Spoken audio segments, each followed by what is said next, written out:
Roll Tide and welcome to this Thursday edition of Crimson Drive, driven by NASCAR. This is Roger Hoover. Great to be with you from the home office today in Birmingham as the summer rolls along, and we're just glad to be back with this show. After a few weeks off following our interview with Greg Byrne around the 4th of July holiday, always take a deep breath this time of the year, but certainly hope you and your family are having a great summer and getting ready for Crimson Tide football to return coming up this fall. Football is the focus of today's show as we start to take a look at our headlines plus what's coming up thanks to our friends RJ Young. RJ Young, the official technology solutions provider of Crimson Drive. Let's see what's first coming up on the show today. It's all about football. It's all about SEC Media Days. Crimson Tide making their appearance at the annual event yesterday at the College Football Hall of Fame in Atlanta. So we'll hear comments from the head coach of the Crimson Tide, Kalen DeBoer, his second appearance at SEC Media Days, and then we'll hear from Crimson Tide players coming up in just a moment as well. Speaking of the SEC Media Days event, not just Kalen DeBoer, but I mentioned the players, Tim Keenan III, Caden Proctor, and Deontay Lawson, all speaking with the media, having some fun, talking some serious football too, but kind of a whirlwind of a day. We even hope to catch up with one of those guys coming up next week on the show back at our podcast studio to talk about everything that it's like to go through basically an entire morning of interviews, sometimes a dozen, sometimes 2 dozen for these guys. So really cool to see Alabama represented so well by Coach DeBoer and the players. There's been a lot of talk about Alabama's defense so far this summer. 9 of 11 starters coming back for Alabama's defense, led by Kane Womack, the defensive coordinator, and Pro Football Focus has Alabama's defense rated as the #1 defense in college football getting ready for this year. So certainly some high praise there. And if you haven't bought your tickets yet, if you're not a season ticket holder, there are some single game tickets on sale that just went on sale over the past week. RollTide.com, the place to get those tickets. Make sure you lock them in for what should be an exciting home schedule. Switching gears now to baseball and Alabama athletics. Our headlines there with the baseball just this past weekend. The MLB draft, some really good news for Riley Quick going to the Minnesota Twins, Cade Snell to the Chicago Cubs, and then Richie Bonamolo Jr. We always talked about he's Richie from the Bronx, New York, spending a year with the Crimson Tide. Hopefully he'll go back to the Bronx one day to play Major League Baseball, drafted by his hometown New York Yankees. But great to see those three were selected. Really cool honors for them. Anytime you have something like that with the MLB draft, the coaching staff thrilled for all three of those players, Riley Quick, Cade Snell, and Richie Bonamolo Jr. Over to basketball, a really cool announcement during our break on the show. Ballin' in Boutwell. Last year, Alabama men's basketball had an exhibition in Boutwell Auditorium in downtown Birmingham. That is coming back not just for Nate Oates and the Crimson Tide men's team, but also Christy Curry and the women's basketball team. They will take place in an event coming up in October. More details available at RollTide.com. Speaking of Christy Curry and the Crimson Tide, you should be jealous of them. Coming up Thanksgiving week, they will once again head to the Baha Mar Resort in the Bahamas, take part in the Pink Flamingo Championship, leading up, of course, to the Thanksgiving holiday and the Iron Bowl, another great tournament coming up. And really, it was the preseason tournaments last year for Alabama that really got the ball rolling towards a special season for Christy Curry and the Crimson Tide women's basketball team. Then our final note, volleyball, their schedule has been released. We look forward to the return of Crimson Tide volleyball under the direction of head coach Rashinda Reed coming up this August inside historic Foster Auditorium. Yesterday, inside the College Football Hall of Fame, it was Kalen DeBoer taking center stage, a meeting with the media. Kind of had a long opening address giving his thoughts on different things with this Crimson Tide football team, some thoughts on the players that made their way to Atlanta as well for the event. So we'll have coach's checklist, but this is the longer one than normal, really getting to hear what was most important for Kalen DeBoer to convey to Alabama fans and the media at SEC Media Days. I brought 3 players with me. I had a chance to see them this morning. We've both been different directions and busy already, but 3 talented guys that I want to brag on a little bit here before I kind of move on to some things about the team. Offensively, brought Caden Proctor. He's our third year offensive tackle. He's originally from Iowa, and a couple things. You look at the guy and he's massive, and man, he just just does everything on a high level when it comes to his training.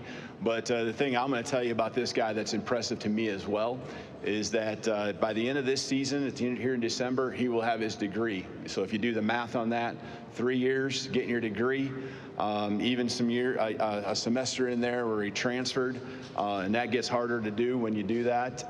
But he'll have not just his degree, but right now he has a 3.7 GPA. And so taking 16 credits this summer just so he can be on track to be able to accomplish and walk across that stage, have a great football season, but also, have his degree there. I know he's excited to represent not just the team, but also he, representing the offensive line, our offensive side of the football. He has a lot of great pride in what they're accomplishing and the work they're putting in. Tim Keenan, 5th year defensive lineman. I think the thing with Tim that he's a homegrown, boy from Alabama, and I think when I look at Tim, the team just looks at him as like that big brother. He's a mentor to not just the young guys, but even the old guys. They know they can count on him to be doing the work. He embodies what a student athlete is all about. And I think those that really know Tim and follow what he does, he's got a passion for giving back to the community. He's one of our guys that just is at the forefront, spiritually leading our team, and then also just from a community service standpoint, he's out there. He's a big brother to kids in our community. Man, there's just him understanding the platform he has is so impressive to me. It's been a pleasure to coach him. We get one more crack at it with him, and appreciate his leadership. And then Deontay Lawson. 5th-year linebacker. He was a captain, really our only returning captain from last year's team. That should say enough right there about how our team views him, how they look at him. His journey, again, everyone's got something a little bit different. Probably thought a year ago at this time he'd be, wearing an NFL jersey. Circumstances as they may be, just coming back from an injury, seeing him attack it, seeing him and his mindset, him understanding the circumstances he can't control and what he can. Oh, man, it's just amazing seeing him take over not just the defense, but be a leader on our football team. I walked into a meeting, was looking for a coach, actually. I walked in, and actually it was him holding a meeting with the linebackers. That was, I guess, yesterday morning. It seems like forever ago, but yeah, it was yesterday morning. And listened for about 30 seconds. I knew that meeting was in a good position, coaching it like a coach. And when you have guys on the field that are like him, that understand the depth, the details, you're headed in the right direction and have a chance. So those are our 3 guys. Super proud of them, their journeys. I think the common theme with all of them is they're high character guys. They're extremely driven. I think, again, they represent a lot of what our team's all about. They're leaders on the team, but they're also leaders in the community. Before I move on to our team, one person I also want to thank is just our athletic director, Greg Byrne, just for his leadership. Much like Greg Sankey, the world of college athletics and it ever changing. You got to have those people at the top that are working through it and coming up with solutions. And I can't thank Greg enough for the way he communicates with me on the direction we need to be going and what might lie ahead. I think his foresight's been critical going back to when I first got here, and especially even going back to a year ago on what it might look like with the evolving and the evolution of what college athletics looks like today. Second season, familiarity has been a word that's been used a lot already this morning with different interviews. That's great. It helps you feel good about where your family's living and what those routines are. That's important to me and our success. You got to have that piece in place. Familiarity with it, and I think the common word also would be continuity. Starts with our coaching staff. Really, one change on the defensive side of the ball, and then the addition of Ryan Grubb on the offensive side everyone else, not just the position coaches, but quality control coaches, graduate assistants, recruiting staff, strength and conditioning, academics, training room. We really had no turnover in all those areas. And so that's exciting to me because I think that says a lot about the belief and the excitement of what lies ahead. And that you have the right people. You know, you talk about getting the right people on the bus, the right people in your program and inside the building, and I feel like we certainly have that. So continuity is a huge piece of kind of what year 2 is all about right now. That trickles down to your players. You know, the leadership from the staff is there, but really the culture that we want to try to exude, try to have, it comes to life through our players, and they are making that happen. It's the day-to-day, and as we speak right now, they're on the field, you know, in a nice warm morning in Tuscaloosa, you know, getting after it. And I can't tell you how impressed I've been with them just focusing on the main thing, and that's the work. Not getting ahead of themselves, not even worried really about practice number 1, game number 1 for sure, or even further down the road in the season. I know they'll get asked questions about it and have to answer some of those today, but when it comes down to what we're focused on, it's the day-to-day work that these guys are really like honed in on, and making sure that they take care of to give themselves a chance to be highly successful this fall. The team's an extremely coachable group. They compete with each other, a lot of competitions within, you know, but just the competition against themselves to be the best they can be, they've really bought into that. You know, when it comes to who we lost, really 8 seniors last year, 3 on defense, 2 on offense, 3 specialists, which, you know, got asked that question really the first time in a long time talking about our specialists. It's one of the positions and one of the areas you always kind of look past. But as much as we played young guys, we played, I think, the most freshmen on special team snaps in the entire league, and I really think it wasn't even close.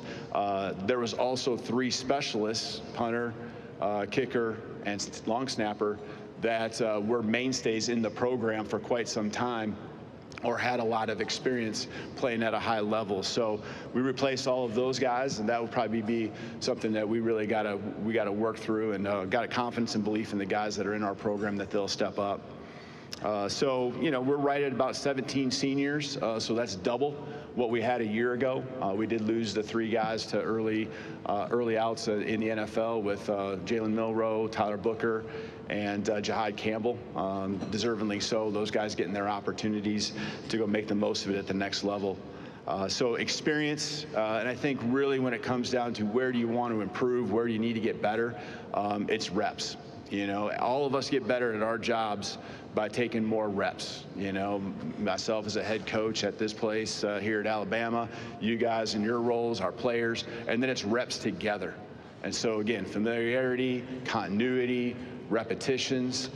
We got to be better in the big moments. We lost some close games last year, and we had chances, maybe not even the 4th quarter, but we had chances earlier in the game to separate ourselves or make a play here or there.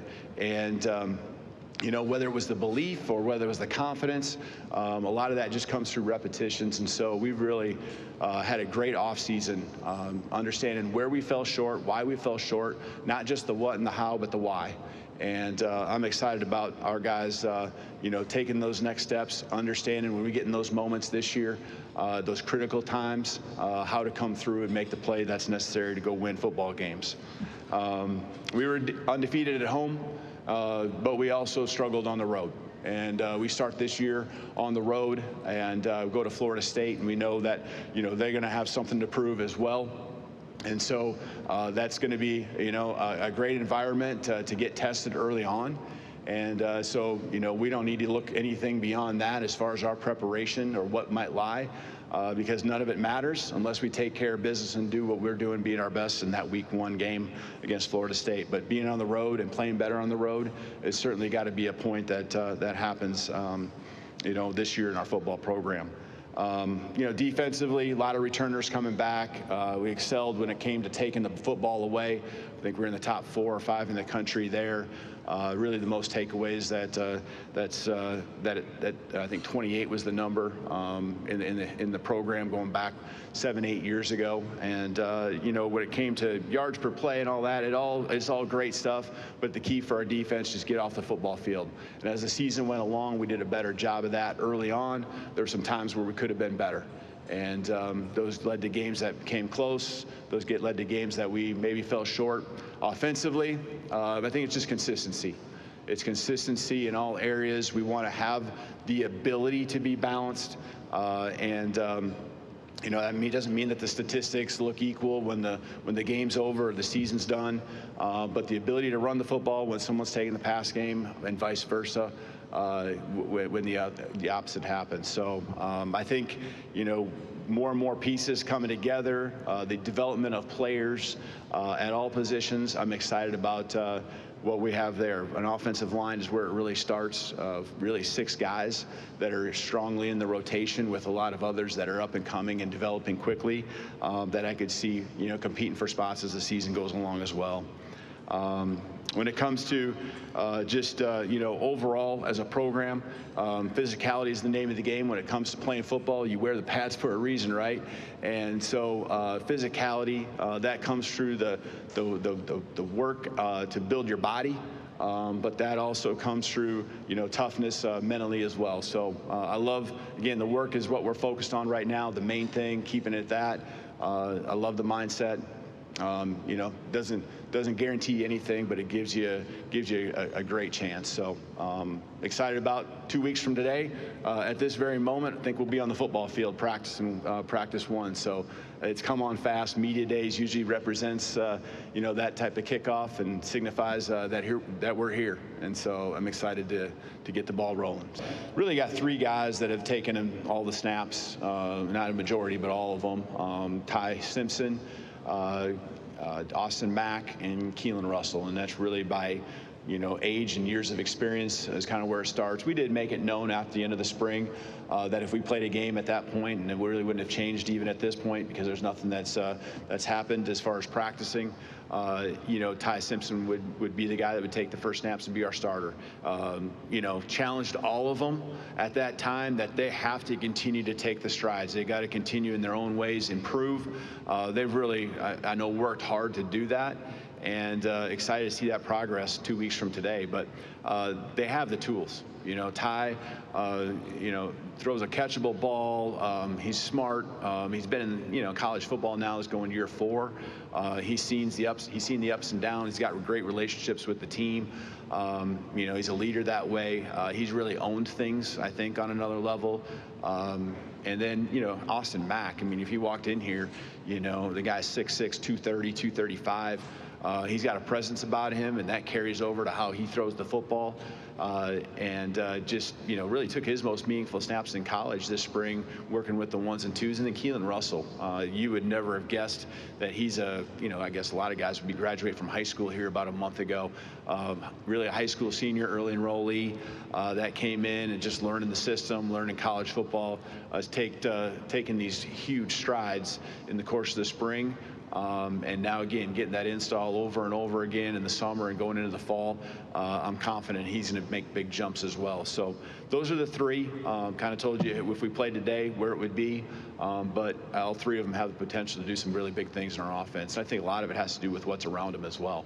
Comments from Coach DeBoer. Now we go to the players who had, again, probably a dozen plus interviews yesterday, including a few press conferences of their own. You'll hear comments from Deontay Lawson, Crimson Tide linebacker, offensive lineman left tackle Caden Proctor, as well as defensive tackle Tim Keenan III, talking about the Crimson Tide, what they're getting ready for this season, and maybe some fun stuff sprinkled in along the way. Here's Coach's checklist now with the players that appeared at SEC Media Days in Atlanta.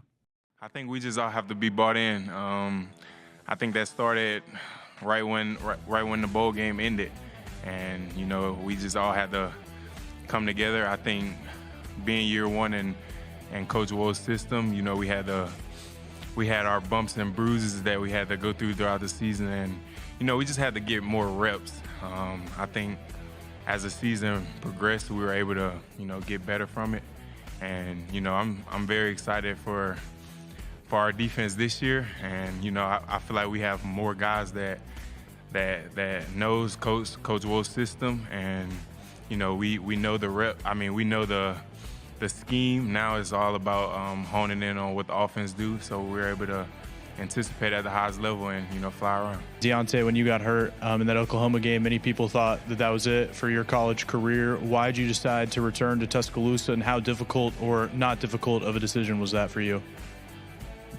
Yeah, it was definitely a very hard decision. You know, I think any college athlete, any college football player, you know, we all have dreams and aspirations of playing at the next level, and you know, I feel like I had that opportunity, but you know, I had to look past that a little bit. You know, it was still some things I need to work on. Being a leader, more of a vocal leader, and just, you know, building more relationships off the field. I feel like this would be a good year to, you know, kind of set me up for life after football. Obviously, I have dreams and aspirations of playing at the next level, but you know, I think the injury kind of made me realize that it could be taken away from you at any point, and you know, it kind of made me just want to dig deeper in, you know, life after football, or you know, some goals after football, and getting some relationships settled, and you know, yeah, I think that was the biggest thing. You know, it definitely was a tough decision though. So starting off with Ty, I mean, he's been there for, you know, 4 years now. He knows what to do. You know, he's doing to his best abilities to succeed, and just having that experience. I know he hasn't been a starting quarterback, but he knows what he's doing. And Austin Mack, he's been at that same type of level too. Like, he knows what he's doing. Tall guy, lengthy. I mean, something that I want to point out is they all can run. They can scoot. The arm talent is crazy from all three of them, and I'm just proud of Keelan for coming in as a freshman. You know, it's not hard, especially, you know, being an SEC at quarterback, but they're all three doing their job. So I'm proud of all of them. Coach DeBoer mentioned kind of a rotation that y'all have of 6 offensive linemen right now. Just how have you seen that group come along throughout the spring and the summer? I would say every single offensive lineman, just going from the whatever top 6 to all 20 of them, even the walk-ons, we're working our tails off in the weight room, in the meeting room. Like, especially I just want to highlight the freshmen that have came in. All of them came in ready to go, ready to work. I would say even better than me when I came in as a freshman. They just have that level of intensity to them, and I know they want to work. But you know, the top 6, I mean, whoever those 5 are that are, you know, come August 30th, I'm gonna be proud of each one of them, and I know that the coaches are gonna make the best decision moving forward. A lot of guys been putting in a lot of work, especially D-line, just the whole team. And then Coach Ballou, he's been doing a wonderful job as far as, you know, having us being as strong as we are, as big as we are, as fast as we are. So it's been some great work this summer.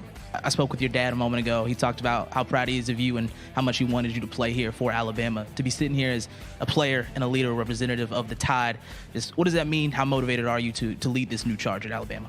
I'm gonna say I'm so Roll Tide. I'm so Alabama. Like, growing up watching it my whole life, then finally get to be a part of it. Now I finally get to lead it. It's an honor and a blessing and a privilege. So, you know, I talk to God all the time to make sure I'm leading in the right way and that I'm guiding the boys in the right way. That's going to wrap up this edition of Crimson Drive, driven by NASCAR. Huge thank you to everybody with Alabama Athletics and the Southeastern Conference for the video you just saw of Alabama's Kalen DeBoer and players Deontay Lawson, Caden Proctor, as well as Tim Keenan III from yesterday's event in Atlanta. We appreciate all of the support getting the show back up and running here in mid-July. We're going to have so much more football conversation leading you up to kickoff. August 30th against Florida State. We're still sitting on July 17th. So we still have a little bit of ways to go. We're going to catch up with some Crimson Tide football players, some media members, even members of our team to get some thoughts on where Alabama stands once we get into preseason camp. But we'll be continuing on this show really throughout the rest of the school year now that we're back here in July. Producer of this show, Ethan Carabin, puts everything together. We appreciate Ethan and his fine work, and we appreciate all of you for watching on this Thursday afternoon. Crimson Drive has been driven by NASCAR. For everybody with the Crimson Tide Sports Network, this is Roger Hoover saying thanks for watching. Have a great afternoon and a great weekend, and roll Tide.